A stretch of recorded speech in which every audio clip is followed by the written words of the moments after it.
네, 그러면 종합 토론 시작하도록 하겠습니다.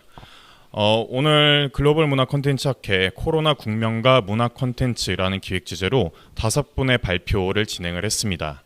코로나19 바이러스가 이제 세계적 확산이 되면서 저희가 이제 팬데믹이란 용어가 굉장히 일상에서도 익숙하게 사용하는 용어로 자리 잡은 것 같습니다. 이거는 단순히 이제 질병이기 때문에 병리학적 관점에서 다루는 것이 아니라 어떤 우리가 문화 콘텐츠, 즉 문화를 향유하고 생산하고 소비하는 어떤 방식 자체를 형식적으로 구조적으로 완전히 바꾸는 어떤 기점이 되기도 했었는데요. 오늘 5분의 발표 같은 경우는 주로 이제 문화 향유에 관련된 부분인 것 같습니다. 그래서 첫 번째 발표해 주신 최준란 선생님께서는 이제 출판 환경에 대해서 검토를 해주셨고요. 두 번째 발표인 이민지 선생님께서는 이제 게임을 통해서 이 부분에 대해서 짚어주셨습니다.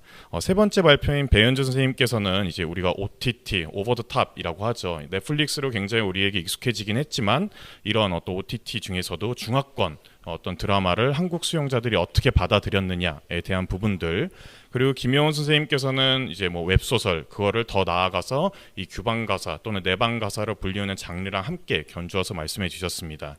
마지막으로는 성종현 선생님께서 이제 단순히 하나의 컨텐츠가 아니라 이제 융합이라는 어떤 이름으로 융합 컨텐츠, 거기 더 나아가서 이거를 인큐베이팅하는 어떤 방식에 대한 어떤 고민을 담아주셨는데요.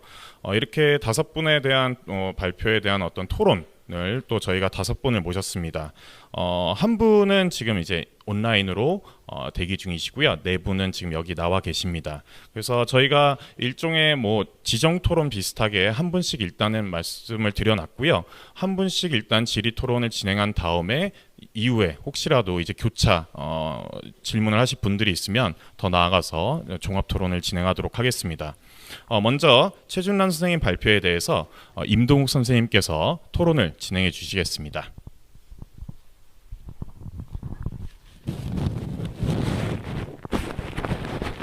네, 한국외대 임동욱입니다. 노래방 감염도 있었기 때문에 제가 부득이하게 마이크를 이렇게 냅킨으로 한 겹 씌웠습니다. 이렇게라도 저희가 학술대회를 진행하게 된 이유를 최준란 선생님이 오늘 발표해서 해주신 것 같아요. 그러니까 언택트 시대에 우리가 아예 경제 활동이나 어떤 사회 활동을 멈출 수는 없는데, 그럼 어떻게 우리가 그럼 안전하게, 혹은 사람들이 어떤 경향으로 콘텐츠를 소비하고 또 사회가 굴러가는지, 이런 고민들은 계속되고 있는 것 같습니다. 그래서 오늘 발표가 아주 시의적절했다고 생각이 듭니다. 이제 다만 그 발표를 기조 강연처럼 제일 처음에 발표를 해주셨기 때문에 굉장히 제목에 따라서 내용도 그만큼 충실할 거라 기대를 했는데, 교보문고 데이터 이외에 어떤 데이터들이 이렇게 제시되질 않아서 그래서 좀 아쉬운 점이 있는 것 같아요. 그래서 제가 제가 생각한 점을 좀 말씀드리고, 거기다가 이제 그런 데이터들 같은 거를 또 질문을 드리도록 하겠습니다. 일단 첫 번째로는 이제 우리가 이제 언택트 시대라는 말을 많이 씁니다. 근데 언택트라는 말이, 이게 서울대 김난도 교수님이 소비학과 그 김난도 교수님 팀에서 프로젝트를 하면서 이게 만들어낸 단어입니다. 그러니까 원래 영어 단어로 있지도 않은 단어이고, 영어로는 뭐 uncontact다 아니면 contactless다 뭐 이런 식으로 많이 얘기를 합니다. 그래서 아까 발표하신 것 중에 교보문고 이제 상위의 도서들 중에 uncontact라고 아예 제목을 그렇게 해서 나온 것도 있는데, 저는 이게 콩글리시다 아니다 하는 논쟁에서 약간 비껴서 오늘 발표해 주신 내용에서도 엿볼 수 있는 부분들을 말씀드리고 싶어요. 이 언택트라고 하는 말이 결국에는 이게 맞냐 틀리냐를 떠나서 사람들이 쏙쏙 귀에 들어올 만한 말을 새로 만들어낸 건데, 이거는 일종의 마케팅적인 혹은 경제적인 관점이거든요. 이런 경제적인 관점, 그러니까 어떤 내가 이윤을 추구하거나 효율을 추구한다라고 하는 이런 경제적인 관점이 지금 코로나 지금 상황에서 전반적으로 우리나라를 지배하는 기조가 아닌가 생각이 듭니다. 예를 들어서 아까 말씀해 주신 그 교보문고의 순위, 베스트셀러 순위들을 보면 1위가 더 해빙이라는 책인데, 이거는 이제 좋은 생각을 하면 좋은 일이 생기고 내가 재물을 끌어들이고 싶으면 간절히 원하면 재물을 내가 가질 수 있게 되고 하는 식의 결국에는 이윤을 조금이라도 더 얻으려고 하는 욕망이 담겨 있는 책입니다. 이거는 뭐 자기계발서도 아니고 일종의 주술서하고 비슷한 책인데 결국에는 이 투자, 이익 이런 것들하고 관련된 거고 말씀해주신 뭐 주식 투자, 코로나 투자, 더 해빙 이런 책들이 그러니까 절반 이상이 전부 다 이 리스크를 기회로 삼겠다고 하는 투자책이거든요. 근데 프랑스에서는 갈리마르 출판사에서 이 위기의 이 전단지라고 하는 시리즈를 냅니다. 그래서 이 위기 시대에 이렇게 호혜를 뿌리듯이 사람들에게 생각해야 될 만한 거리들을 얇은 책으로 만들어서 디지털 출판하고 실제 책으로도 내고 하고 있는데 우리나라에서는 왜 인문학적인 성찰이나 이런 위기의 시대에 우리가 포스트 코로나라고 하면 이제까지의 방식이 안 먹힐 거니까 새로운 방식들을 고민해야 되겠다 이런 뜻인데도 불구하고 그런 어떤 성찰적인 고민은 거의 나와 있질 않고 전부 다 어떤 이런 리스크에 내가 어떤 투자를 해야 이익을 얻을 것인가. 그러니까 실제로 이 우리가 겪고 있는 이 상황이 우리에게 어떤 경고 메시지를 준다고는 아무도 생각하지 않는 겁니다. 그러니까 2위를 했던 베르나르 베르베르의 기억 같은 경우에도 워낙에 우리나라에서 기형적으로 인기가 있는 작가이기 때문에 당연히 베스트셀러에 올라가겠지만 실제로 그 순위 안에 우리의 지금까지의 생활 방식을 성찰하는 내용들이 거의 없고 전부 투자하고 관련된 얘기들만 있다는 것이 굉장히 슬프고요. 과학이라든가 어떤 패스트 작품 이런 것들을 보면 그게 사람들이 이런 불안한 시대에 내가 어떻게 누구를 신뢰하고 무엇을 믿을 것인가에 대한 불안감이 굉장히 큰 것 같아요.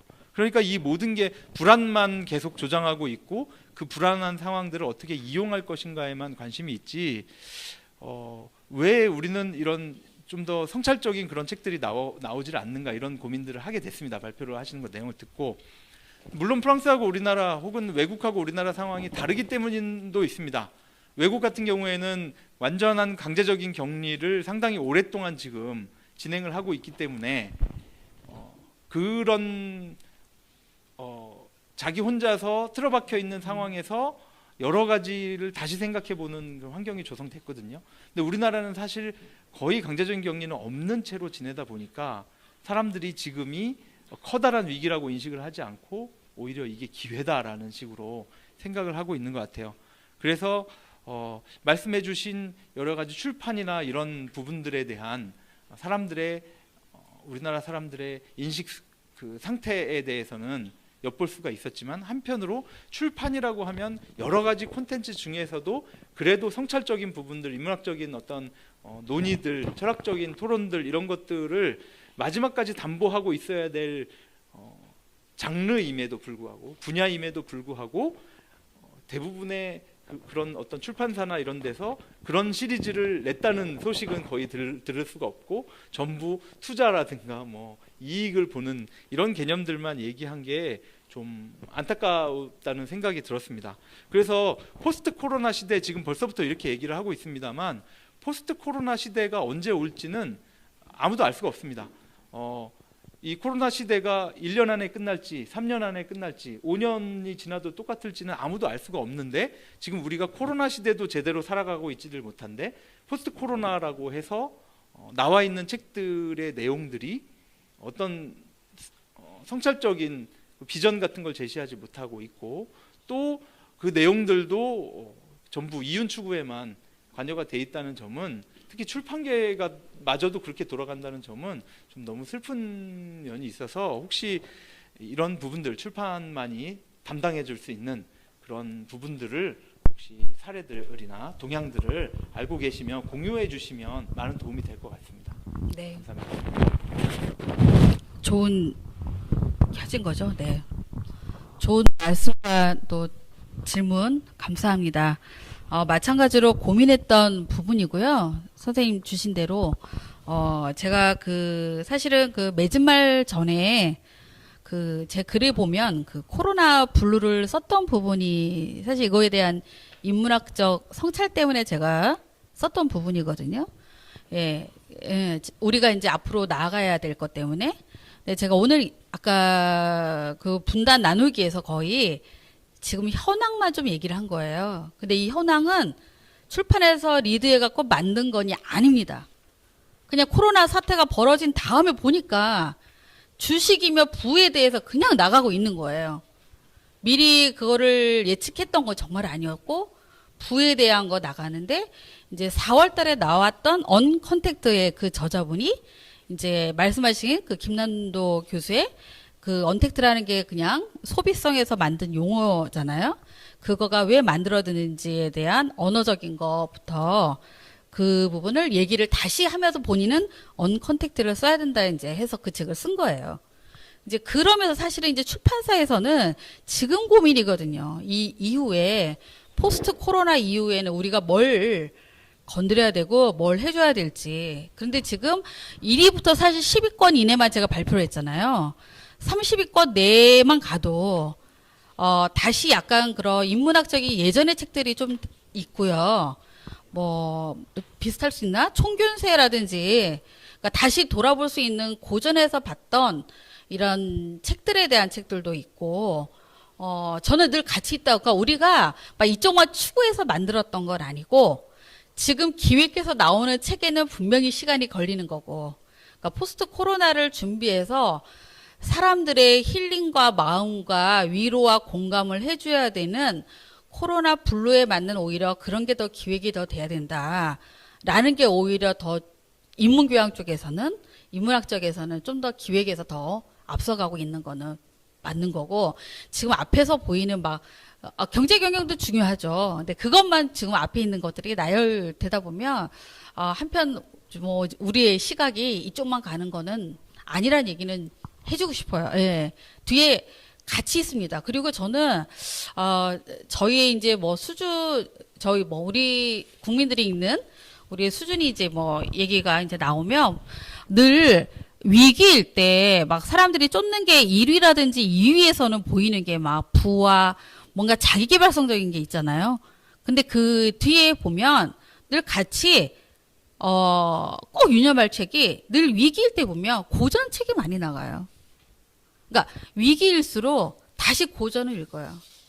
예. 그러니까 고전이 그게 문학이 됐던 고전이 뭐가 됐던 간에 고전에서 찾으려고 하는 그런 경향들이 있어서 고전을 갖고 있을 때 위기의 시기에 다시 힘이 되거든요. 그래서 또 만들려고 하는 것도 있고. 그래서 지금 너무 짧게 그냥 제가 10위까지만 오늘 보여드렸는데 교보문고 자료가 지금 제일 핫하게 오늘 엊그저께 올라와서 그랬고요. 예스24 같은 경우가 2월에서 5월까지밖에 자료가 지금 안 올라와 있어서 그랬고 또 저희 데이터를 올리고 싶었는데 저희가 문학이라든지 이런 게 없거든요. 저희 회사가 이게 또 일반적이지는 않을 것 같다는 생각이 좀 들어서 그랬고 공유할 수는 있지만 예, 그래서 그런 부분들 때문에 그랬고 또 이게 1년을 지나봐야지만 정확히 알 수 있을 것 같아가지고 그랬습니다. 그래서 그나마 교보문고 자료가 있었으니까 그래도 얘기할 수는 있지 않을까라는 생각에서 말씀드린 거고요. 예, 그래서 그 보는 이유가 지금에서 빨리 이 책을 팔아야지가 아니라 이거 다음에는 사람들이 무슨 책을 찾을 거야. 그리고 어떤 마음을 건드려줘야지 될 것 같아라는 마음의 생각에서 꼭 보거든요. 그런 차원에서 네, 저의 고민입니다. 다음에는 무슨 책을 볼까? 코로나 블루라는 생각도 들어요. 예. 혹시 추가적인 질문 있으신가요? 네. 어떻게 보면 이제 네. 임동욱 선생님의 이 질문 같은 경우는 이 포스트 코로나가 아니라 사실 코로나가 언제 끝날지 모르는 시점에서 지금 이제 출판사의 입장에서 이 출판 콘텐츠에서는 어떤 성찰적인 메시지를 던져줄 수 있겠는가라는 네네. 질문이었던 것 같고요. 선생님 답변은 뭐 이제 1, 2, 3위만 보면 약간 부를 줬는 것처럼 보이지만 확장시켜 보면은 어떤 고전에 대한 뭐 재관심 뭐 이런 것들이 있었던 것 같습니다. 아마 이 발표문이나 발표 부분에서 그런 부분이 좀 잘 안 보여서 나왔던 또 부분인 것 같고요. 향후에 뭐 논문화 시키실 때 그런 고민을 다 담아주시면 훨씬 저희가 이 현재 출판 콘텐츠를 통해서 코로나19라는 이 새로운 환경을 어떻게 이해할 수 있을지가 잘 나타날 것 같습니다. 네, 저희가 뭐 시간이 넉넉하지 않아서요. 일단은 첫 번째 질의 토론은 여기까지 마치도록 하고요. 이 두 번째는 이민주 선생님의 발표에 대한 김진영 선생님의 질문이 있도록 하겠습니다.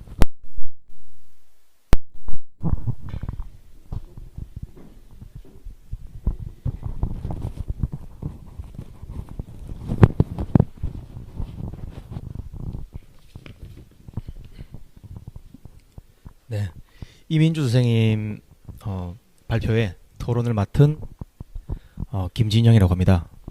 마이크 들립니까? 네. 트랜스 아이덴티티라는 이 개념, 구체적으로 말씀드리면은 이제 연구 방법론으로도 이제 볼 수 있겠죠. 그것이 이제 2016년도에 임대근 선생님께서 이제 핵심 원리를 제시하시고 그 뒤를 이어서 뭔가 괄목할 만한 성과를 낸 연구자가 이제 이종현 선생으로 저는 이제 파악이 됐습니다. 그런데 이제 두 연구자가 공통적으로 하는 말이 이 트랜스 아이덴티티라는 것은 이 서사 텍스트의 분석 방법이다라는 식으로 강조를 하고 있어요. 모든 논문에. 저는 이제 이 점에 좀 집중해 봤습니다. 예, 이 부분에 집중해 봤을 때 그 모여봐요 동물의 숲 같은 경우에는 기획된 서사에 해당하는 그런 기승전결이 이미 정해져 있는 게임은 아니다라고 이제 파악이 됐다는 점에서 저는 또 이제 발표자하고 같은 생각입니다. 그런데 그 점 같은 경우에 서사가 없다는 점이 굉장히 중요합니다. 예, 그래서 저는 여기에 또 집중을 해서 또 한번 토론거리를 찾아보니까 이 방법론 같은 경우에는 아무래도 연극이나 드라마, 영화 이런 것들을 분석하는데 효과적인 방법론이기 때문에 우리 이민주 선생님의 관점에 의한 그 게임 분석 방법론으로는 좀 활용하기에 좀 어려운 점이 많다. 예, 그런 생각을 많이 했습니다. 그래서 이제 제가 이제 이 관점을 계속해서 집중해서 나타난 그런 이제 연구 내용에 있어서의 좀 동의할 수 없는 부분 이런 것들을 좀 직설적으로 조금 던져서 계속해서 토론으로 좀 이끌어 나가봤으면 좋겠다는 생각에 제가 그대로 제 생각에서 말씀을 드리겠습니다. 네. 이제 이민주 선생님께서 본문에서도 말씀하셨어요. 게임 플레이어가 게임을 함으로써 현실 정체성이 동물의 숲 마을 주민으로 정체성이 전치된다라는 주장을 하셨습니다. 이 부분을 사실 좀 동의하기가 좀 힘들었습니다. 왜냐하면은 게임 플레이어는요, 동물의 숲의 게임 플레이어는 시공간이 변했다는 거예요. 시공간만 변했지 그 자신의 이제 정체성은 그대로 갖고 있다는 것입니다. 그래서 이제 정체성이 전치된 것이 아니라 제 생각으로는 아무래도 심볼, 이 상징성이 뭐 전치됐다거나 전환됐다거나 이런 정도로 수준으로 바라봐야 되지 않을까 하는 생각이 들었습니다. 왜냐하면 또 이제 게임 플레이어의 정체성이 전치되려면요, 그 게임의 세계, 게임의 세계가 게임 플레이어의 정체성이 전치될 만한 충격적인 사건을 제공을 적어도 해야 되는 거거든요. 예. 그랬을 때 모여봐요 동물의 숲의 그 내용은 그 어떠한 충격적인 사건도 제공하지 않는다는 점입니다. 그런 점에서 동의하기가 좀 힘들다라는 생각을 하게 됐습니다. 그리고 두 번째입니다. 이 마지막에 이제 이 또 이제 그 정체성 초월이라는 또 그런 이제 주장을 또 하는 점을 또 주목해봤습니다. 이 자신만의 플레이 방식으로 정체성의 초월적 변화가 나타난다라고 연구자는 주장을 했어요.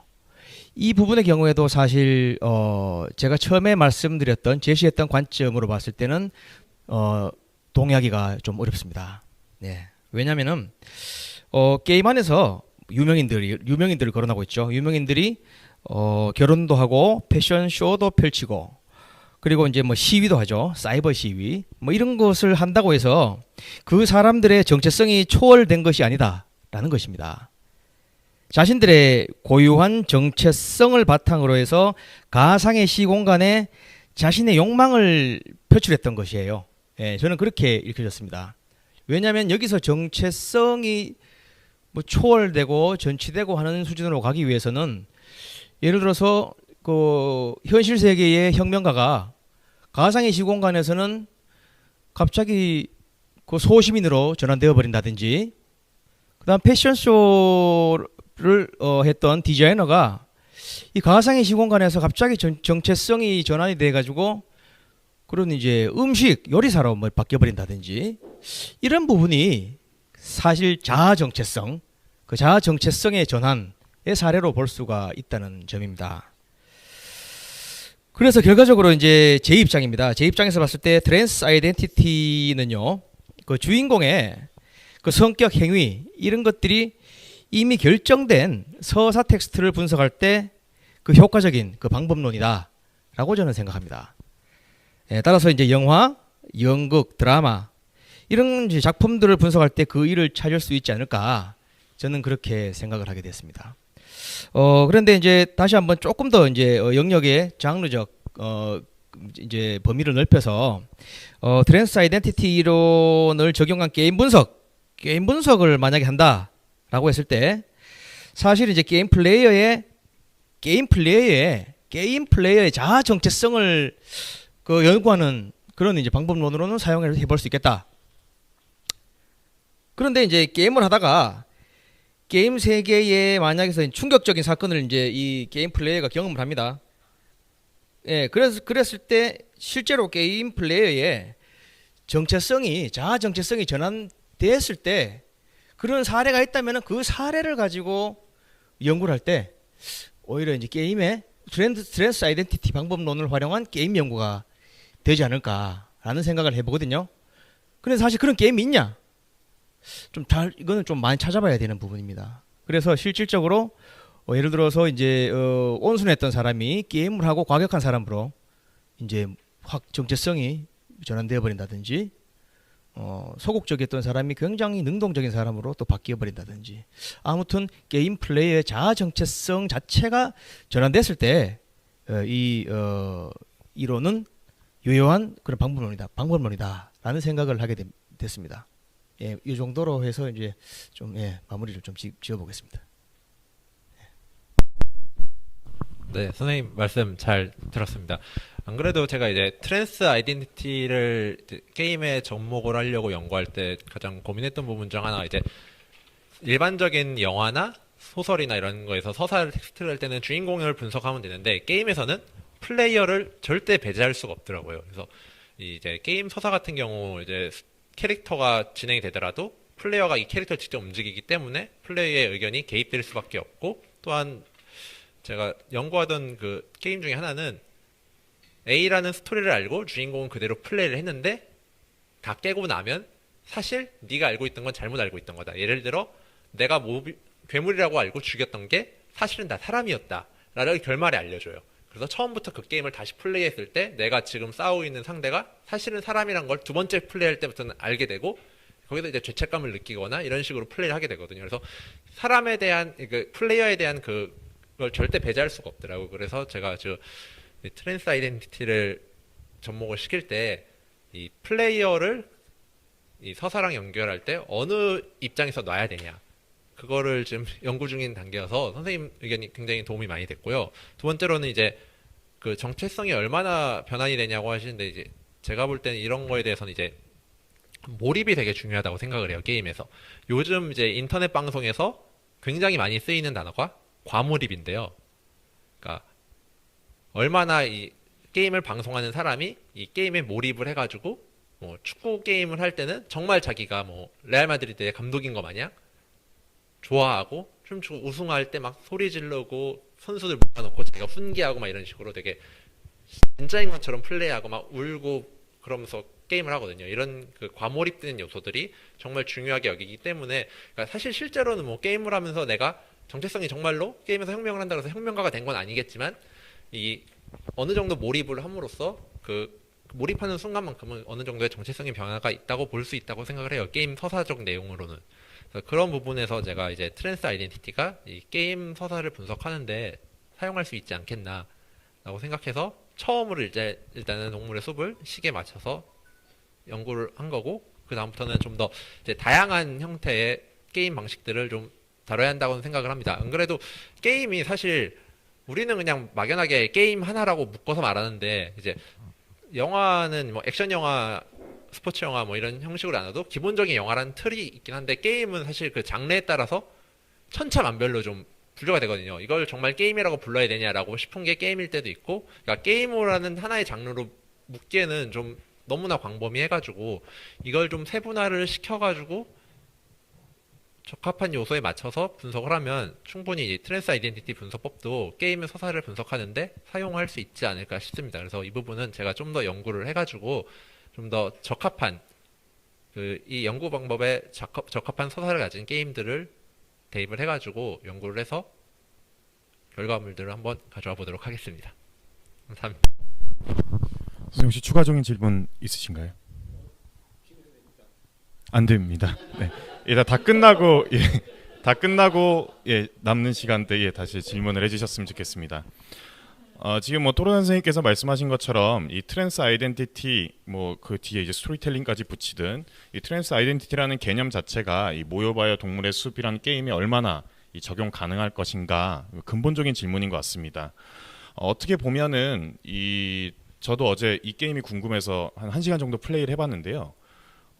정말 큰 서사는 없음에도 불구하고 그 안에서 누군가는 무를 이용한 어떤 주식 게임처럼 이거를 즐기기도 하고, 저 같은 경우는 낚시꾼이 되어서 낚시 게임으로 즐기기도 하고, 굉장히 이제 그 안에서 큰 서사는 없지만 이 이용자에 따라서 유저에 따라서 굉장히 그 게임의 정체성을 스스로 결정하는 부분들이 보이더라고요. 그래서 오히려 그 발표문 중간중간에 있었던 그 플레이어들의 어떤 이 활용 양식에 따라서 그런 걸 좀 트랜스 아이덴티티로 좀 보는 건 또 어떨까라는 좀 제언을 하면서 사회자의 권한으로 이 질의응답을 네, 여기서 마치도록 하겠습니다. 네. 그리고 잠시 지금 저희 유튜브 채널을 통해서 학술대에 참여해주신 분들께 공지사항이 있는데요. 제가 채팅방에도 남겨놨지만 혹시 여기 오늘 발표하신 선생님들의 발표에 대해서 궁금하신 점이 있으면 채팅방에 남겨주셨으면 좋겠습니다. 그럼 제가 종합토론 막바지에 그것들을 좀 수렴해가지고 좀 필요한 부분에 대해서는 제가 대독하는 방식으로 전달을 하도록 하겠습니다. 적극적인 관심과 참여를 부탁드리겠습니다. 그러면 이제 세 번째 질의응답으로 넘어가도록 하겠습니다. 배현주 선생님 발표에 대해서 이건웅 선생님께서 질문을 해주시겠습니다.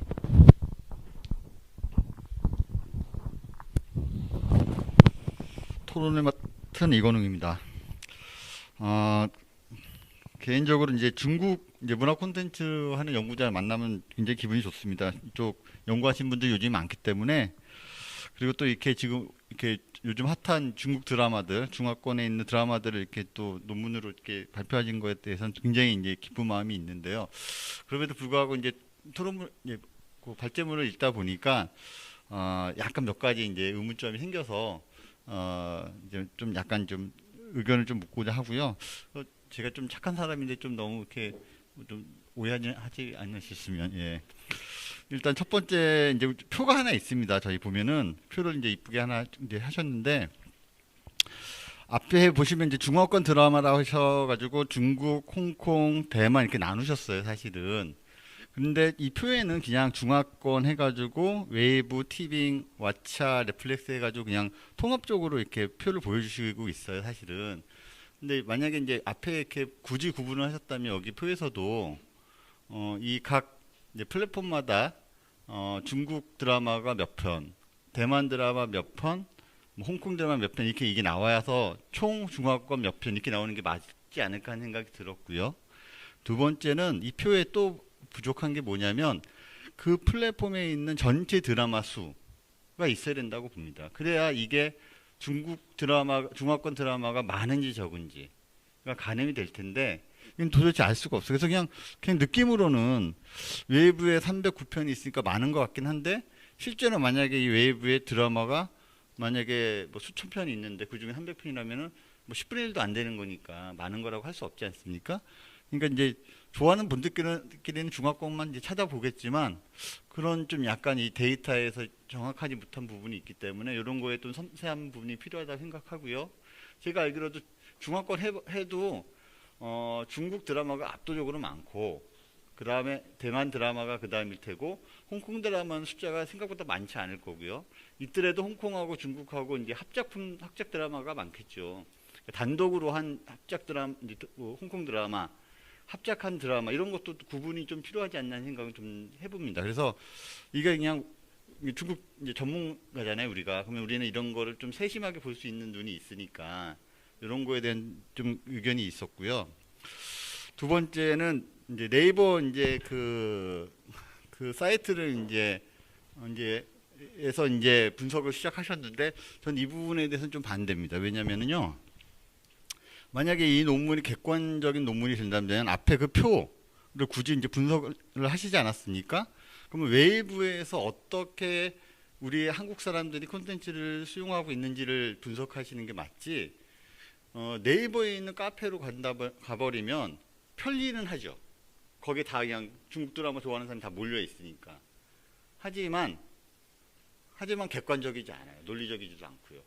그래서 만약에 분석을 한다면 웨이브나 티빙이나 왓챠나 넷플릭스에 있는 그 플랫폼을 분석을 하시는 게 맞지 않을까 하는 생각이 듭니다.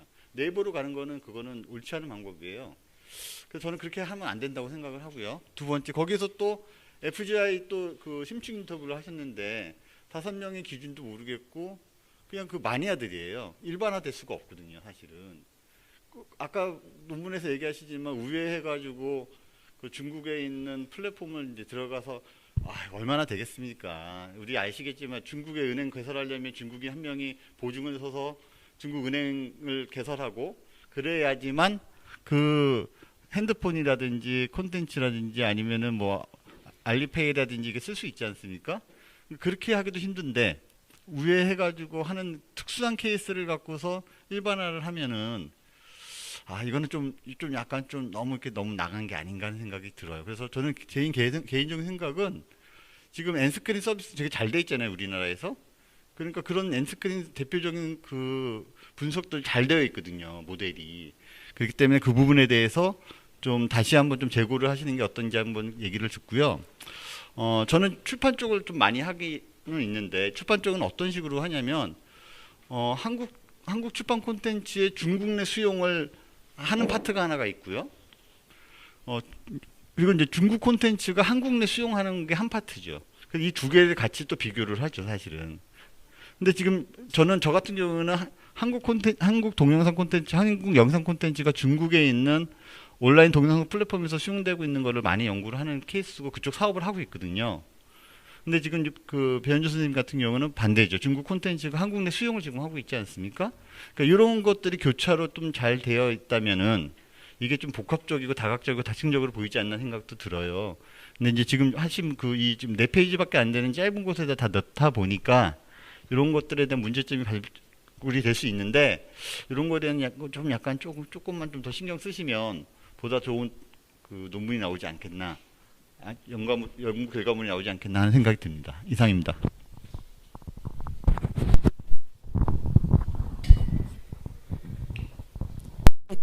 질문 감사합니다. 먼저 그 표 자료에 대한 구분에 대한 말씀을 해주신 것은 그 세부적인 내용까지 구분하는 것은 역시 맞다고 저도 생각을 합니다. 그런데 현재 OTT 서비스에서 제공되는 그 데이터 서비스 검색 방식이 사실은 카테고리로 분류되어 있다고 해서 제가 사이트의 사례를 보여드리긴 했지만 넷플릭스나 왓챠플레이나 다른 사이트에 들어가 보시면 그 컨텐츠가 제공이 되는 목록이 늘 업데이트 내용이 달라지게 됩니다. 왜냐하면 저작권이 어느 정도까지 사용될 수 있느냐에 따라서 저작권 사용 기간이 끝나서 서비스가 중단되는 경우도 있고 중국 내 내부적인 문제로 갑자기 사라지는 컨텐츠들도 있기 때문에 그 안에서 어떠한 것을 구분하거나 전체적인 컨텐츠의 수를 파악하는 것 자체는 사실은 디지털 정보이기 때문에 그 업데이트되는 양이나 기간이나 수치가 너무 빠르게 변화하고 있는 상황이어서 어느 날을 기준으로 해서 그것을 설명한다고 해서 그 논문이 제가 뭐 오늘자로 연구를 했다고 해서 그 논문을 오늘 발표해서 바로 유의미적인 숫자로 사용할 수 있지 않는 한 그 숫자에 큰 의미를 두는 것 자체가 사실은 좀 어려운 점이 있지 않나 해서 아예 중국 컨텐츠라고 한다면 그냥 국내에 소개되고 있는 중화권 컨텐츠만을 집중적으로 해보자라고 생각을 해서 분석을 했던 거고요. 다른 거에 비해서 말씀해 주셨던 그렇다면 중국, 홍콩, 대만이라는 국가별로 구분을 했다면 그 부분에 대한 것은 한번 제시해 주는 게 어땠을까라는 의견에 대해서는 저도 한 번 더 이제 수치를 적용을 해서 확인해 보는 것은 말씀해 주신 것처럼 의미 있는 자료가 될 것이라고 생각합니다. 두 번째로 그 분석 대상자에 대한 말씀을 해 주셨는데요. 사실은 늘 제가 그 팬덤 연구를 하면서 가장 많이 듣는 질문 중에 하나가 제 스스로가 팬덤 연구를 좋아하고 팬덤 연구를 좀 집중적으로 하고 있지만 팬덤은 특정한 것에 과몰입되어 있는 어떤 소수 집단이기 때문에 그들 집단의 사례를 일반화시켜서 보는 것은 어렵지 않나라는 질문을 늘 많이 듣습니다.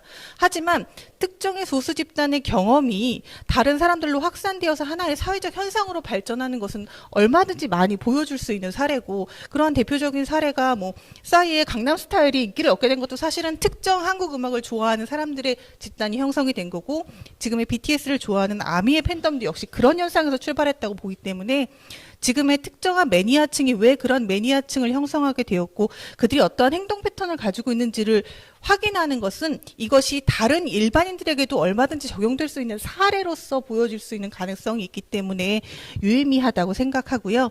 말씀해 주신 연구 대상자를 커뮤니티에서 선정한 것은 그 OTT 서비스를 사용하는 방식 자체가 지극히 개인적이고 그리고 많은 시기적인 상황이라든지 뭐 물리적인 상황이라든지 여러 가지 환경적 요소의 영향을 많이 받기 때문에 그런 것에 관계없이 꾸준하게 자신의 경험을 설명해 줄 수 있을 만한 적합한 그 연구 대상자를 찾기 위해서 선정을 했던 것이고 그 안에서 왜 5명을 선정했냐고 말씀해 주신다면 질적 연구 진행을 할 때 가장 기본적으로 사용하는 눈덩이 표집 방법으로 본인들이 자료 제공을 해주는 것을 충분히 인지하고 동의하고 있는 분들로부터 먼저 시작을 했기 때문에 그렇게 된 부분이고요.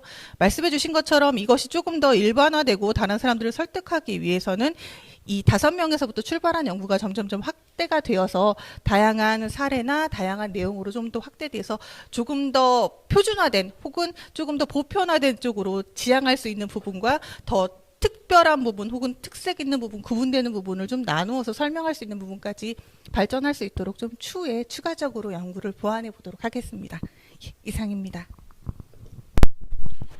네, 어떻게 보면 이 데이터와 관련된 부분인 것 같아요. 어디부터 접근을 하고 데이터를 어떻게 처리하고 그 데이터가 얼마나만큼의 이 설득력을 가질 수 있는가라는 부분인데요.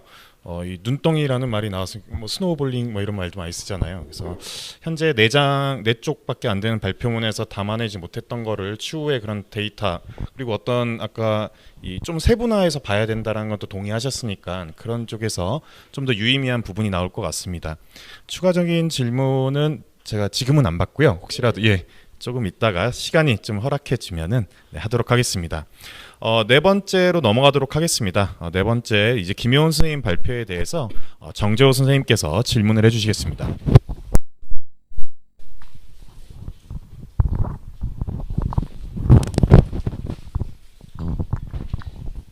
네, 저는 한국교통대학교에서 공부하는 정재호라고 합니다. 제가 아무래도 한국어 문학과에 근무하다 보니까 이런 김효은 선생님 발표에 좀 관심이 갔던 것 같습니다. 몇 가지 질문을 통해서 선생님과 뭐 논문을 발전시킬 수 있다면 더 좋고 아니면 이제 좀 논문과 관련해서 좀 이제 제가 생각할 때는 조금 문제라고 생각하는 부분들을 좀 공유할 필요가 있다라는 생각이 듭니다. 첫 번째 질문은 우선 이 논문이 비교의 형식을 띠고 있는데 연구 방법에서의 비교는 대체적으로 연구 주제를 드러나기 위한 하나의 방법이자 뭐 수단으로서 이용되는 것이지 비교의 결과 자체가 연구의 결과로서 제시되는 것은 저는 적절하진 못하다라는 생각이 듭니다. 물론 선생님께서 이 짧은 발표문 안에 더 추가적인 생각을 담지 못하셨기 때문에 나타난 것으로도 생각될 수 있지만 지금은 단순하게 두 연구 대상을 비교의 수준에만 멈추고 있는 것이 아닌가라는 생각이 좀 들게 됩니다. 두 번째 질문입니다. 또 그런 면에서 어쨌든 비교가 우선 좀 유의미하게 이루어진다면 더 좋을 것 같은데 지금은 비교의 층위와 기준이 조금 명확하지 않은 부분이 좀 있는 것 같습니다. 예를 들어서 뭐 비대면, 격리, 뭐 언택트만으로 웹소설과 내방가사를 비교한다는 것은 좀 적절하지 않은 듯한 느낌을 지울 수 없습니다. 특히 내방가사가 뭐 사회적 거리두기, 뭐 격리를 할 수밖에 없었던 사회적 위치에 있었던 여성들의 일종의 놀이문화이면서 문학 활동이었다면 웹소설을 그렇게 규정할 수 있는가라는 좀 의문들이 남고, 또 아까 우리 여러 발표에서 들었듯이 뭐 게임도 나오고 출판도 나오고 OTT도 나오고 다양한 것들이 이 지금 코로나 국면에서 나오고 있듯이 웹소설이 그렇다면 그런 사회적 격리를 대표할 수 있는가? 그것도 아니라는 것이죠. 또한 웹소설의 지금 이제 서론에서 그리고 또 2장에서 웹소설이 어떻게 성장하고 있는지를 말씀드렸지만 그거는 코로나 때문에 성장하기보다는 그 이전부터 성장세에 있었고, 또한 과거부터 존재했던 일종의 웹에다 자신의 작품들을 올리는 행위가 점점 이제 상업화의 과정에 맞물리면서 성장하는 측면도 분명히 있기 때문에 이 두 대상을 비교할 때는 적절한 층위와 기준을 만드셔야 먼저 그 비교 자체가 의미 있는 것으로 되지 않을까라고 합니다. 그래서 관련해서 세 번째 질문을 드린다면, 만약에 굳이 이것을 비교하시고자 한다면 좀 더 체계적이고 다면적인 비교가 필요하다라는 생각이 들면서 조금 주제적인 측면 같은 것들에도 좀 그냥 현상이나 아니면은 그 대상 자체보다는 주제적인 측면에 좀 더 뭐 접근하는 것은 어떨까라는 생각이 듭니다. 뭐 내방가사 작품 중에 뭐 여러 작품들이 있지만 가장 대표적인 것 중에 하나가 화전가라고 들 수 있는데, 화전가는 격리되어 있는 사람들이 격리하지 않은 경험, 그 특별했던 경험들에 대해서 주목한 작품들이잖아요. 그런 것처럼 만약에 웹소설에서 지금 이 격리된 사회에서 무언가 격리되지 않았던 그런 그 시절을 꿈꾸는 작품들이 많아졌다면, 경향성을 갖는다면 그런 건 의미 있는 비교가 될 수 있죠. 근데 만약에 그렇지 않고 그냥 그 대상만을 가지고 비교가 이루어진다면 조금 이게 모든 그 글의 독자들을 이해시킬 수 있을 만한 비교의 층위와 기준이 마련됐다고 보기 어렵기 때문에 그건 뭔가 조금 더 좀 안으로 더 들어가는 연구가 좀 이루어져야 되지 않을까라는 생각이 듭니다. 예, 이상입니다. 네, 제가 요약적으로 말씀드리면요. 결국 이제 내방가사라는 것과 이제 웹소설, 완전히 이제 어떻게 보면 매체도 다르고 장르도 다른 두 개를 어떤 비교 층위를 통해 하나의 이 논문으로 수렴시킬 수 있겠는가라는 어떤 문제의식이었던 것 같고요. 그거에 대해서도 뭐 김효은 선생님께서 어떻게 보면 저는 이 내방가사라는 것을 당시에 강제적으로 비대면 상태에 빠질 수밖에 없었던 여성으로 읽어낸 건 굉장히 좀 참신한 생각이었던 것 같습니다. 그래서 이런 것들이 하나의 놀이문화로 지금 웹 플랫폼으로 되고 있는 것과 연결시킬 수 있는 지점들을 좀 더 설득력 있게 제시할 수 있다면 굉장히 의미 있는 어떤 글이 되지 않을까라는 좀 생각이 듭니다. 네, 이 마지막 이제 질문이 남았는데요. 이 성종현 선생님의 발표에 대한 이재민 선생님의 토론이 있겠습니다. 현재 이재민 선생님을 지금 유튜브 화면에 담기 위해서 굉장히 많은 분들이 이제 노력을 하고 계시는데요.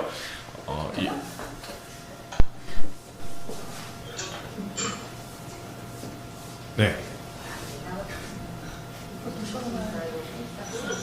네, 원래 저희가 코로나19 사태에서 이제 사회적 지침이 있었기 때문에 발표자 토론자 선생님께 오프라인으로 이쪽에 와서 소규모로 진행을 할지 아니면 온라인으로 참여를 할지 좀 사전에 저희가 의견을 물어봤고요.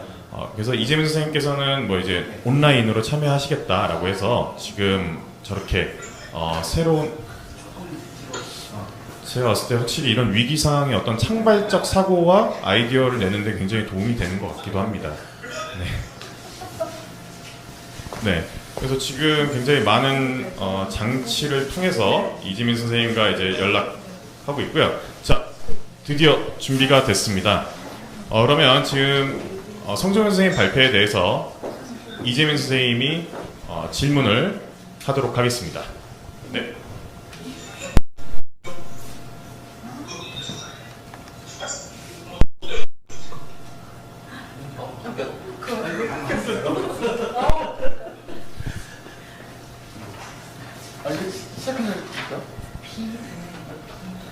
네. 라이브의 묘미란 이런 것이 아닐까 싶습니다. 네. 네, 그러면 제가 아까 이 채팅방을 통해서 질문이 하나 들어왔습니다. 최준현 선생님께 질문이 하나 들어왔는데요. 먼저 그 질문을 드리는 걸로 잠시 바꿔서 순서를 바꿔서 진행을 하도록 하겠습니다. 사실 질문 자체는 약간 방향성이 저희 이제 기획 주제랑 안 맞아서 그거를 제 식대로 조금 바꿔서 질문을 드리도록 하겠습니다. 이 코로나19 시대에 이제 출판물 소비나 소비의 형태가 굉장히 바뀌었다라는 것을 알 수 있었는데요. 그런 어떤 콘텐츠를 이 새로운 어떤 환경에서 콘텐츠를 만들기 위해서 출판사에서는 어떤 구조적인 변화 같은 것들이 있는지, 예를 들어서 어떤 인력이라든가 조직이라든가 이런 것들이 어떤 식으로 변화해 나가는지 경성대학교 학생이 지금 너무 궁금해서 이 질문을 했다고 합니다. 이에 대한 네. 예, 마이크 써야 됩니다. 주어진 시간은 몇 분인가요? 아니 왜냐면 1시간을 얘기할 수도 있을 것 같아가지고요. 대기 중에 1시간을 얘기해도 돼요? 그래요? 짧게요? 그럼 선생님부터 다시 할까요? 어떻게? 아니 제가 꼭 말씀드리고 싶은 게 뭐냐면요. 출판이라고 생각을 할 때 머릿속에 이제 늘 선생님들과 학생들한테 어떻게 생각하니라고 던질 때가 있어요. 그러면 원고를 가지고 교정교율을 보고 그게 책으로 나오는 단순하게 이렇게 종이책만 생각을 하거든요. 이걸 깨주는 게 저의 늘 역할이라고 생각을 합니다. 제가 그럴 줄 알고 출판사에 있는 것 같고요. 저도 출판사에 처음에 입사했을 때는 그랬습니다. 근데 지금은요, 저는 공대생이랑 같이 다니고 있고요. 왜? 전자북 팀이 있거든요. 전자북 팀. HTML을 제가 들어야 되니까. 할 줄은 모릅니다. 저도. 그렇지만 그런 팀이 같이 있고요. 한쪽 팀에는 오디오북 팀이 또 있고요. 또 동영상 이러닝 팀이라는 것도 있고. 그리고 더 쉽게 이제 책을 만들었으면 책을 팔아야 되죠. 책을 판다고 생각하면은 예전에는 가정 방문 두드려 가지고 뭔가 책을 영업을 한다 생각하는 방문 판매를 생각을 해요. 물론 그것도 중요하고 또 서점에 가서 책을 판다 생각하는데 책을 파는 방법이 바뀌었습니다. 그것도 아직까지 유효하지만 여러분들 지금 다 코로나 시대에 책을 서점 가서 삽니까? 아니잖아요. 어디서? 집에서 온라인으로. 그럼 책을 홍보를 어떻게 하겠어요? 온라인으로 합니다. SNS로. 그러다 보니까 마케터를 분류를 합니다. 서점 마케터도 있고요. 또 한편에 웹 마케터라고 해요. 물론 이게 다 갖춰져 있는 출판사도 있고 그러지 않고 밖에 있는 인력을 동원할 때가 있어요. 이제 그거는 좀 회사 상황마다 틀리지만 어쨌든 해야 될 요소에서는 웹 마케터가 필요합니다. 그러면 이제 웹 마케터의 역할은 이 책을 잘 맞닥뜨릴 수 있는 이 플랫폼이 인스타그램일지 SNS일지 또는 이게 유튜브일지 그 창구를 찾는 역할, 그리고 또는 카피를 어떻게 써야 될지를 보여줘야 되는 거니까 웹 마케터들한테 이제 전공이 뭐냐 물어보면 아주 각양각색으로 나와요. 국문과 출신도 있고요. 제 머릿속에 떠오르는 친구가 이제 뭐 예전에 신방과 출신이 웹마케터 있고 완전히 엉뚱한 과도 있지만 그래서 이제 왜냐면 마케터의 그런 카피 한 줄을 잘 써야 되기 때문에 그래서 모든 영역들 그리고 또 이제 뭐 유튜브 같은 경우라든지 뭐 이런 것들의 홍보팀이 밖에 있을 수도 있지만 안에서 뭔가 디렉팅을 해야 되고요. 이런 역할 때문에 영상 같은 것도 볼 줄 알아야 되거든요. 또 영상에 관련된 누군가도 필요하고. 그래서 즉 어떻게 그러니까 그런 모든 역할들이 융합이라고 보시면 되게 출판이라는 게 이제 하나의 출판물이 아니라 저는 그래서 출판 콘텐츠라고 얘기할 수 있고 정말 조직 구조가 한 10년, 20년 전에 생각한 거랑 달라졌다고 얘기하고 싶어요. 저 이제 끊어야 될 것 같아요. 원래 1시간짜리인데. 고맙습니다. 네. 네, 원래 1시간짜리인데 제가 중간에 끊어서 정말 죄송합니다. 네, 네, 저희 이제 마지막 지리자인 이재민 선생님께 마이크를 넘기도록 하겠습니다. 네, 이재민 선생님 질문해 주시죠. 안녕하십니까. 저는 대전 세종연구원에서 문화정책을 담당하고 있는 이재민이라고 합니다. 오늘 일단 현장에 참석하지 못해서 교수님께 다시 한번 죄송하다는 말씀드리고요. 지금 이렇게 잘 들리시는지 모르겠습니다. 이게 주고받고 하는 그런 게 됐어야 되는데 혼자 그냥 지금 막 혼자 얘기하고 있는 것 같습니다. 한번 시작해 보겠습니다. 저는 발표자이신 성종현 선생님께서는 현재 그 상명대에서 공부를 하시면서 문화 콘텐츠를 생산하고 기획하는 사업체, 예술가 등과 긴밀히 소통하며 그들의 고민을 이해하고 공감하며 지원을 하는 중간 조직인 경북콘텐츠진흥원에서 오랫동안 활동을 해주셨습니다. 따라서 이 글도 선생님께서 오랜 기간 동안 현장을 지휘하면서 받았던 고민과 생각에 대한 내용이라 생각되고요. 특히 코로나로 인해 문화예술과 문화산업이 위축된 상황에서 포스트 코로나에 대비한 문화 콘텐츠적 사회 변화를 제시해 주셨던 것 같습니다. 그래서 선생님께서 말씀해 주시기는 포스트 코로나 시대에서는 언택트 서비스를 기반으로 하는 융합 콘텐츠 산업이 팽창될 것으로 보이며 이에 따른 인큐베이팅 전략을 연구자의 견해로 제시해 주셨습니다. 하지만 이 글이 발표문의 양식이다 보니 지면 분량에 대한 제한 사항이 있어서 발표자의 견해를 충분히 제시하지 못했던 것 같습니다. 더욱이 이 글은 발표문의 양식이긴 하지만 한편의 연구 결과물로서 가져야 할 내용과 형식, 중심이나 부분이 보완되어야 할 것으로 판단됨으로써 이 부분의 주안점을 가지고 몇 가지 논의를 진행하겠습니다. 첫 번째는 포스트 코로나 시대의 콘텐츠의 힘, 융합 콘텐츠에 대한 질문입니다. 융합 콘텐츠가 이렇게 연구작업했던 지원 체제에 대한 질문이라고 할 수 있는데요. 사실 우리나라가 코로나19 기업으로 인해 그 누구도 예상하지도 원하지도 않는 언택트 시대가 되면서 우리 삶의 현장은 많은 혼란을 겪고 있습니다. 교육 현장에서는 구성원 모두가 전혀 익숙하지 않은 비대면 교육을 진행하다 보니 많은 혼란이 발생하였고 교육 품질 저하로 인해 일각에서는 등록금 환불을 주장하고 있습니다. 생업 현장에서는 많은 근로자들이 일감이 줄어들거나 심지어 실직을 하는 경우가 발생하고 있어서 우리 삶 자체에 큰 위기가 고려하였습니다.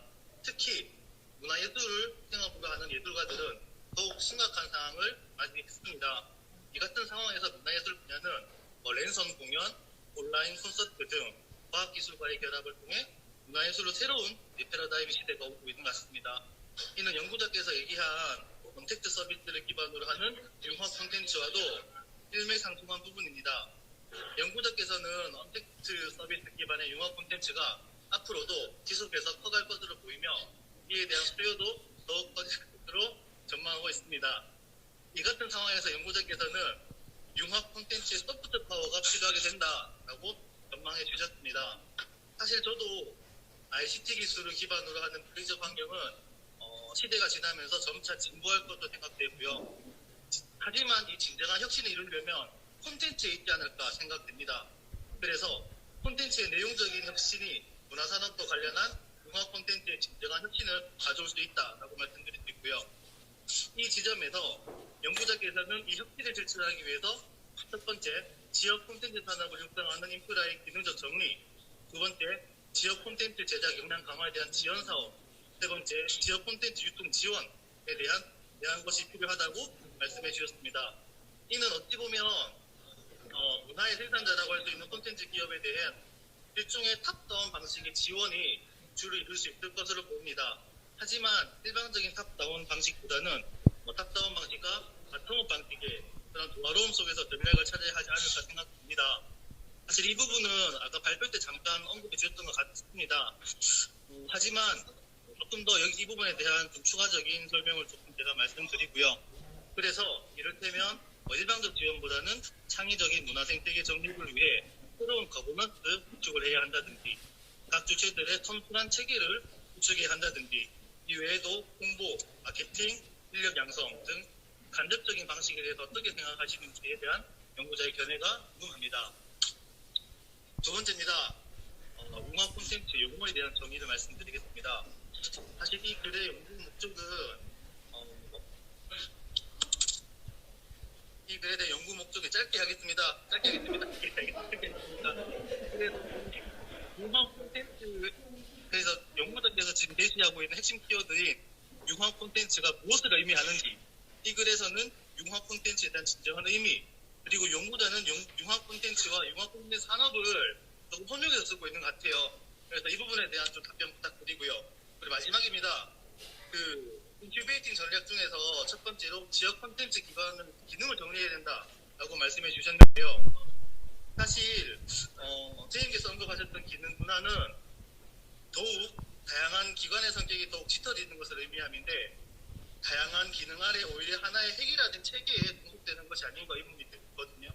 그래서 이 부분에 대해서 연구자께서 어떻게 생각하고 계신지 답변 부탁드리며, 아울러 콘텐츠 담당 기관의 기능이 어떻게 중복되고 있는지, 이 기능들이 명확한 분류를 한다면 어떻게 해야 하는지에 대한 답변을 부탁드리겠습니다. 사례하고 함께 해주시면 좋을 것 같습니다. 여기까지 하겠습니다. 힘들었습니다.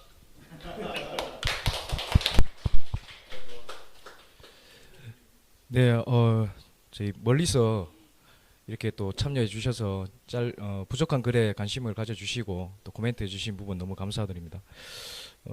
저희 또 존경하는 이재민 위원님께서 이제 말씀해주신 내용을 간략하게 좀 답변을 드리겠습니다. 먼저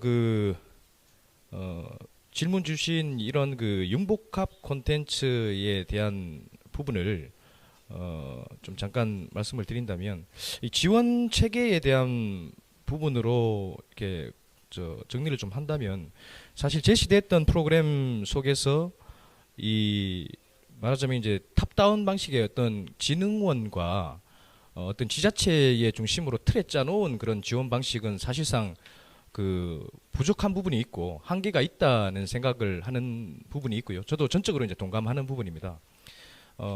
질문 자체에서 주신 내용의 일부가 최근에 지역 거점 기관이 지정되는 문화부의 사례가 있었습니다. 그래서 전국에 16개가 지정이 됐고, 거기서 주는 정부의 지침 자체가 지역 거점 기관을 중심으로 해서 산학관연원들이 지역에 맞는 협의체를 구성을 해서 거버넌스 구축을 하고 탑다운 형식이 아니고 좀 너네들이 같이 연계해서 진흥원 중심으로만 혹은 지자체 중심으로만 하는 게 아니라 인력 양성에 있어서는 학교와 좀 연계할 수 있는 부분을 고민을 하고, 그리고 이제 연구기관과는 정책을 만드는 부분에 있어서 전적으로 좀 같이 연계해서 추진을 시킬 수 있는 부분을 좀 만들어내고, 그리고 이제 좀 지역도 사실은 저희가 경상북도가 23개 시군을 관장하듯이 굉장히 많은 기관들이 각자의 특성에 맞게 사업들을 추진을 하고 또 지원 정책들을 만들어냅니다. 그래서 이런 그 소위 말하면 콘텐츠 산업을 영위하는 산학관연원들 그리고 창작자들, 기업들이 다 함께 그러한 부분들을 고민을 해서 정말 필요로 하는 정책과 전략들, 그리고 지원 사업들, 교육들, 때로는 이제 다른 부분에 대한 지원 정책까지 어떻게 그런 것들을 니즈에 맞는 부분으로 정책에 반영시키느냐, 이 부분이 굉장히 중요한 부분일 것 같고요. 두 번째 질문 주셨던 이 용어에 대한 부분입니다. 사실 융합 콘텐츠, 융복합 콘텐츠, 혹은 뭐 정부에서는 사실 뉴 콘텐츠라는 부분으로 또 이야기를 하기도 합니다. 그래서 이런 그 융합 콘텐츠와 또 융합 콘텐츠 산업에 관련되어 있는 부분은 굉장히 많은 용어들이 난무를 하고, 사실 또 문화부나 또 과기부에서도 사실 이 내용이 정리가 잘 되지 않는 부분들도 있습니다. 어떨 때는 문화부에서는 콘텐츠를 썼었고 과기부에서는 컨텐츠를 써서 콘이냐 컨이냐 뭐 이런 이야기까지 나올 만큼 굉장히 좀 복잡한 부분이 있습니다만은, 제가 생각했을 때는 이런 융합 콘텐츠와 관련되어 있는 부분을 이 4차 산업 이후에 이 포스트 코로나 이후에는 좀 법적인 개정이 좀 필요하다는 생각이 듭니다. 11개 장르에 대한 부분은 과거에 있었던 콘텐츠 산업이었기 때문에 대신 이제 이 11개의 콘텐츠의 장르들이 서로 융합될 수 있는 지점을 찾아서 그게 융합 콘텐츠가 되든 아니면 또 다른 용어 정리에서 서로 이제 협업할 수 있는 그런 좀 프로세스가 필요할 것 같고요. 그리고 이제 그런 콘텐츠 산업들을 타산업과 연계시키는 부분이 굉장히 좀 중요하다고 생각합니다. 그래서 그 타산업 연계성에 대한 방법론을 찾는 방안 이런 것들이 좀 중요하다고 생각을 하고요. 그런 부분에 대해서 이제 질문 주신 부분처럼 좀 저희가 다음 연구에서는 좀 이렇게 정확한 용어와 그리고 이제 내용들을 정리를 해서 다시 좀 보완을 할 수 있도록 하겠습니다. 그리고 마지막에 질문 주셨던 그 지역 콘텐츠의 어떤 기능 중에서 정리를 좀 해야 된다라는 부분은 발표 때도 약간 언급을 드리긴 했습니다만은 이 융합 자체에 대한 그 콘텐츠를 그러니까 콘텐츠 자체를 지원하는 그 기관의 인프라들이 굉장히 많습니다. 그러니까 저희 그 지역으로 봤을 때는 그런 콘텐츠 코리아의 뭐 그 게임 글로벌 게임 센터, 영상 미디어 센터, 음악 창작소 뭐 등등에서 굉장히 많은데요.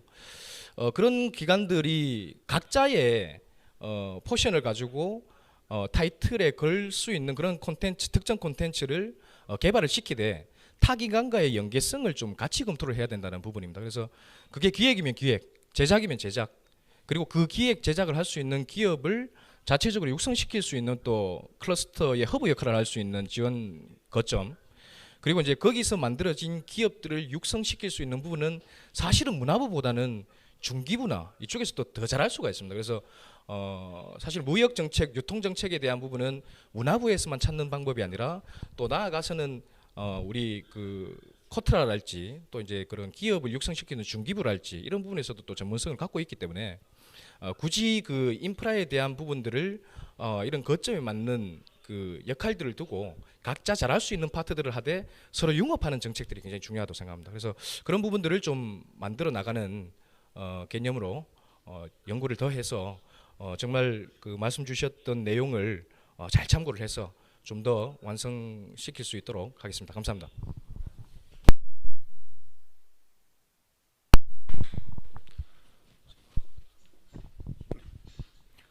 이지민 선생님 혹시 추가적인 질문이 있으시면 조금 있다가 다시 말씀해 주시고요. 네, 아까 저희가 이 마이크가 좀 이제 잘 전송이 안 돼가지고 김효은 선생님의 답변을 잘 듣지 못했습니다. 그래서 김효은 선생님의 답변을 좀 다시 듣는 시간을 좀 짧게 갖도록 하겠습니다. 네. 께서 세 가지 질문을 주셨었는데요. 이제 왜 비교 형식이었냐? 그다음에 이제 다른 하나는 이제 층위와 기준이 불명확하다. 그다음에 세 번째 굳이 비교를 하려면 이제 가변적 비교를 위해서 주제적 측면이나 뭐 이런 것들을 접근해야 하지 않느냐, 이런 세 가지 질문을 주셨는데요. 이제 저는 이제 처음에 이제 이 논문의 컨셉을 잡아가는 과정에서 비교라는 단어를 썼고, 오늘 이제 현장에서 발표를 할 때는 이제 비교라는 방식보다는 비대면 소통의 소통을 요구받는 이들의 놀이문화 그 함의라는 주제로 발표를 했고요. 그리고 이제 굳이 이제 층위와 이것을 이야기를 한다면 제가 여기서 쓴 표현은 이제 향유 방식입니다. 그러니까 형태적인 측면에서 이제 웹소설이 작독이라고 하는 이제 저는 이제 주어와 목적어를 분석한다기보다는 동사를 이제 주목한 점이라고 볼 수 있는데요. 웹소설의 작독이라는 것은 이제 write와 read가 이제 함께 융복합적인 형태의 동사를 가져간다는 것이고, 내방가사 역시 글하기라는 이제 동사인데요. 글쓰기와 말하기가 합쳐진 형태라고 볼 수 있습니다. 그래서 이 두 가지의 형태에서 봤을 때 이제 그 고립된 주체들의 놀이문화로서의 두 가지를 비교를 한 것이었고요. 또 이제 웹 플랫폼 안에 들어가는 모든 콘텐츠들이 다 해당되는 것이 아니냐고도 볼 수 있지만, 웹소설이라고 하는 것은 이제 그런 웹툰이나 이제 뭐 다른 여러 플랫폼들에서 행해질 수 있는 서사 구조의 가장 이제 기초가 되는 것이라고 볼 수 있고, 또 리터러시의 측면에서 봤을 때 이제 공유 문학이라고 저는 표현하고 싶거든요. 그래서 웹소설과 이제 내방가사의 어떤 그런 지점에서 공유 문학으로서 이제 그 고립된 주체들의 놀이 문화, 그것들의 향유 방식, 그리고 이제 동사로서 이제 저는 그게 융복합될 수 있는 동사의 측면들이 이제 중요하다고 생각을 했거든요. 그래서 그게 구조화될 수 있는 방법들이, 첫 번째는 이제 그 웹 플랫폼 안에 모듈성, 그리고 이제 내방 가사가 가지고 있는 구조 안에서 봤을 때는 굉장히 긴밀하고 유기적인 소통을 가능하게 하는 그런 이제 영창이라는 것이거든요. 바로 앞에서 이야기를 하기 때문에 또 그것을 받아서 이제 이야기를 하면서 바로 이제 가사를 고칠 수 있는 그런 이제 그들은 고립되어 있지만 사실은 굉장히 유기적이고 즉물적인 소통을 가능하게 하는 그 구조가 저는 이제 중요한 지점이라고 생각을 했거든요.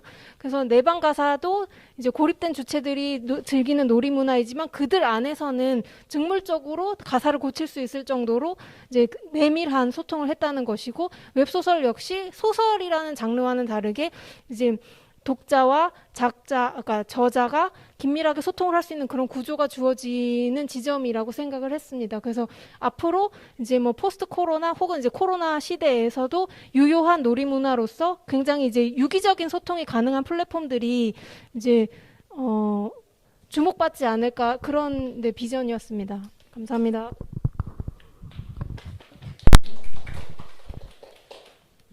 네, 후반부로 갈수록 갑자기 박수를 여러분들이 치셔가지고 초반부에 발표하신 분들이 되게 속상했을 것 같습니다. 네. 오늘 이 자리를 사실 저희 이제 카메라에는 저희 발표 토론자밖에 안 보이지만 사실 저기 이제 카메라에 안 보이는 곳에서 이 학술대회를 원활하게 진행하기 위해 굉장히 노력해 주시는 선생님들이 굉장히 많습니다. 그리고 그 선생님들께서도 오늘 이 코로나19와 관련된 이 문화 콘텐츠와 관련된 이 주제에 대해서 혹시 좀 질문이 있으신 분이 있을 수도 있을 것 같아요. 그래서 혹시 오늘 주제와 관련해서 선생님들 등 중에서 혹시 질문이 있으시면 한번 받도록 하겠습니다. 제가 지금 유튜브 상에서는 따로 어떤 토론이 없어가지고요.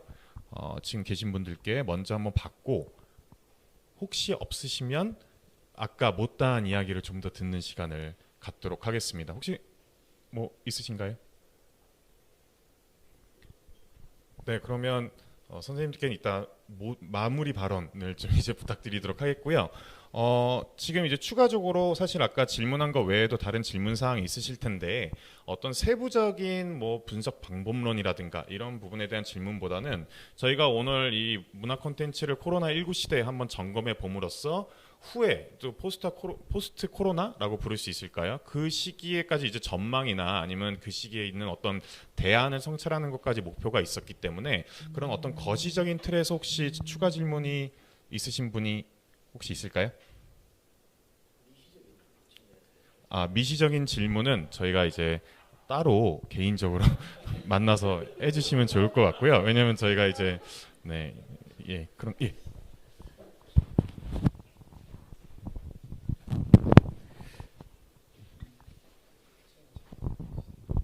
네, 저희가 지금 학술 대회를 굉장히 독특한 방식으로 진행을 하고 있습니다. 유튜브에 보면 이렇게 자막도 들어가 있고, 그다음에 여러 대의 카메라를 써서 서로 전환을 하고 이 작은 방송국 수준으로 저희가 이걸 준비하고 있는데, 저희는 선구적으로 이렇게 선제적으로 이걸 시도하고 있지만 실제로 얼마나 많은 학회들이 이걸 할 수 있는가를 생각해 보면 앞으로 이런 비슷한 상황으로 올해 연말까지는 갈 거라고 다들 사회 각계에서 예측을 하고 있기 때문에 이런 방식에서 대학교와 학계가 아직 이런 대비를 잘 못하고 있다는 점을 좀 뼛속 깊이 좀 반성을 하고 좀 방법을 모색해야 될 때가 아닌가, 그런 생각이 듭니다. 저희도 이 학술 대회를 할까 말까 고민을 많이 했었지만 그리고 뭐 이걸 어떻게든 하려고 해서 이런 방법들을 마련한 거겠지만 실제로 이런 노하우라든가 어떤 시도가 여의치 않은 조직들은 거의 다 지금 이런 학술 대회를 포기하고 있는 상황이거든요. 근데 이런 상황들이 문화 콘텐츠를 즐기는 데 있어서도 마찬가지인 것 같아요. 그러니까 오프라인이라고 불릴 만한 뭐 공연, 축제, 그다음에 뭐 각종 행사들 뭐 이런 것들은 지금 막 거의 아무것도 남아 있는 게 없고, 얼마 전에 회의를 좀 몇십 명이 모여서, 그러니까 100명이 약간 넘은 사람들이 모여서 회의를 해야 되는데 장소 빌리기가 여의치 않아서 결국에 여의도 다리 밑에서 플라스틱 의자를 깔고 한 적이 있었습니다. 거기 참석을 하면서 좀 어이가 없었는데, 그만큼 저희 사회가 이 코로나라고 하는 것이, 코로나 사태가 마치 금방 끝나고 우리가 원상복귀를 빨리 할 수 있을 것처럼 생각하지만 실제로는 이 상태로 몇 년이나 더 갈 수 있을지는 모르기 때문에 이 콘텐츠에 관한 부분하고 합쳐서 저희가 이 콘텐츠, 문화 콘텐츠를 만드는 입장뿐만 아니고 소비를 하는 사람들, 그다음에 이걸 유통하거나 하는 이런 플랫폼들까지 전부 다 합쳐서 과연 우리가 이 포스트 코로나를 준비하고는 있는 건지, 혹은 그런 데 있어서 우리가 정말 심각하게 지금 아무 준비가 안 돼 있는 부분들은 어디인지 이런 말씀들은 한번 청해서 듣고 싶다는 생각이 들었습니다. 네, 제 역할을 대신해 주신 것 같아서 너무 감사드립니다. 아마 이제 각 영역별로 다들 이제 전문가들이시기 때문에 이런 어떤 거시적인 질문에 대해서 각자의 생각을 너무 길게는 말고요. 네, 한 1인당 5분 정도만 해도 저희가 25분이기 때문에 1분 정도로 압축해서 네, 답변을 해주시면 좋겠습니다.